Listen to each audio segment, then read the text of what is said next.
ನೋಡಿ, ಸಿದ್ದರಾಮಯ್ಯ ಅವರಿಗೆ ಮೋದಿ ಫೋಬಿಯಾ ಇದೆ.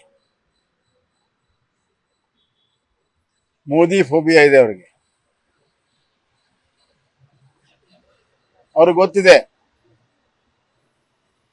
ಇಡೀ ದೇಶದಲ್ಲಿ ಅಗ್ರಗಣ್ಯ ನಾಯಕರು ಮೋದಿಯವರು, ದಕ್ಷ ಆಡಳಿತಗಾರರು, ಪ್ರಾಮಾಣಿಕರು ಈ ದೇಶವನ್ನ ಸಮರ್ಥವಾಗಿ ಮುನ್ನಡೆಸಿದ್ದಾರೆ. ಆರ್ಥಿಕವಾಗಿ, ಸಾಮಾಜಿಕವಾಗಿ, ಶೈಕ್ಷಣಿಕವಾಗಿ, ಆರೋಗ್ಯ ದೃಷ್ಟಿಯಿಂದ ಮತ್ತು ಕೈಗಾರಿಕಾ ಅಭಿವೃದ್ಧಿ, ಕೈಗಳಿಗೆ ಕೆಲಸ, ಹಸಿದವರಿಗೆ ಊಟ, ಎಲ್ಲ ಕಾರ್ಯಕ್ರಮಗಳನ್ನು ಯಶಸ್ವಿಯಾಗಿ ಮಾಡಿದ್ದಾರೆ. ಮತ್ತೆ ಪ್ರಧಾನಮಂತ್ರಿ ನರೇಂದ್ರ ಮೋದಿ ಅವರು 3ನೇ ಬಾರಿ ಪ್ರಧಾನಮಂತ್ರಿ ಆಗಲಿದ್ದಾರೆ. ಕರ್ನಾಟಕದಲ್ಲಿ ಅವರ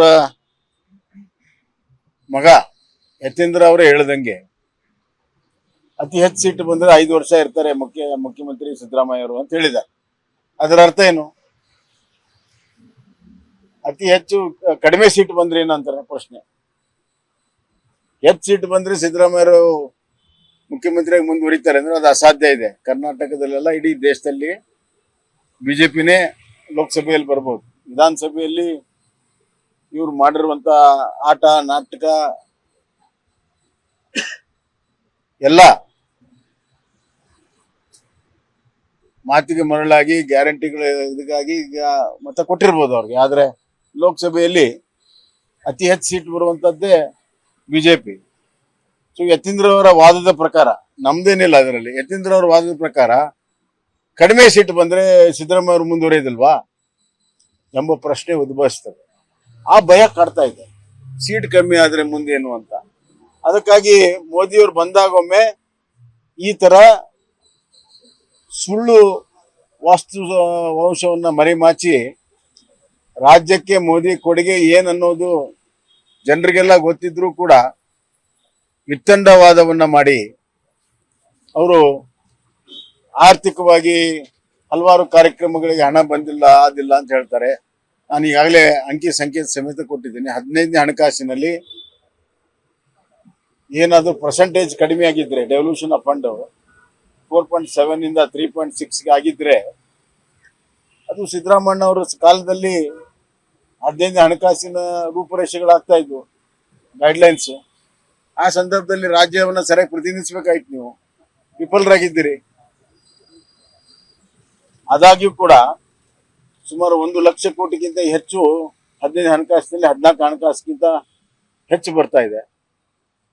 ಮತ್ತು 14ನೇ ಹಣಕಾಸಿನಲ್ಲಿ ಏನ್ ಶಿಫಾರಸ್ಸಾಗಿತ್ತು ಗ್ರಾಂಟಿನ್ ನೀಡು, ಪೂರ್ಣ ಪ್ರಮಾಣದಲ್ಲಿ UPA ಸರ್ಕಾರ ಕೊಡ್ಲಿಲ್ಲ. ನಮ್ಮ ಕಾಲದಲ್ಲೂ ಕೂಡ ಪ್ರವಾಹ ಬಂದಿತ್ತು. ನಾವು ಕೂಡ 12,000 14,000 ಕೋಟಿ ಮನವಿ ಕೊಟ್ಟಿದ್ವಿ, UPA ಸರ್ಕಾರ ಕೊಡ್ತಾ. ಇದೆಲ್ಲವೂ ಕೂಡ ಯಾವ ಮೊದಲಿಂದ ಏನು ಬಂದಿದೆ ಮಾನದಂಡ, ಆ ಪ್ರಕಾರ ರಿಲೀಸ್ ಮಾಡೇ ಮಾಡ್ತಾರೆ. ಬರಗಾಲಕ್ಕೆ ಈಗಾಗಲೇ ಮೇ ತಿಂಗಳಲ್ಲಿ 1 ಕಂತು ಬಿಡುಗಡೆ ಮಾಡಿದ್ರು NDRF. ಈಗ ಇನ್ನೊಂದು ಕಂತು ಮೊನ್ನೆ ಅನುಮೋದನೆ ಕೊಟ್ಟಿದ್ದಾರೆ, ಅದು ಕೂಡ ಬಿಡುಗಡೆ ಆಗುತ್ತೆ. ಇವರು ರಾಜ್ಯದ ಬೊಕ್ಕಸದಿಂದ 1 ನಯಾ ಪೈಸೆ ಖರ್ಚು ಮಾಡಿಲ್ರಿ ಜನತಾ ಸರ್ಕಾರ. ಅನುಕ್ಷಣದ ಸುದ್ದಿಗಳಿಗಾಗಿ ವಿಸ್ತಾರ ನ್ಯೂಸ್ ಯೂಟ್ಯೂಬ್ ಚಾನೆಲ್ ಸಬ್ಸ್ಕ್ರೈಬ್ ಮಾಡಿ. ಹೊಸ ಸುದ್ದಿಗಳ ನೋಟಿಫಿಕೇಶನ್ಗಾಗಿ ಬೆಲ್ ಐಕಾನ್ ಕ್ಲಿಕ್ ಮಾಡಿ. ಲೇಟೆಸ್ಟ್ ಅಪ್ಡೇಟ್ಸ್ಗಾಗಿ www.vistaranews.com ವೆಬ್ಸೈಟ್ಗೆ ವಿಸಿಟ್ ಮಾಡಿ. ಅಂಗೈಯಲ್ಲೇ ಜಗತ್ತಿನ ಸುದ್ದಿ ತಿಳಿಯಲು ವಿಸ್ತಾರ ನ್ಯೂಸ್ ಕನ್ನಡ ಆಪ್ ಡೌನ್ಲೋಡ್ ಮಾಡಿ.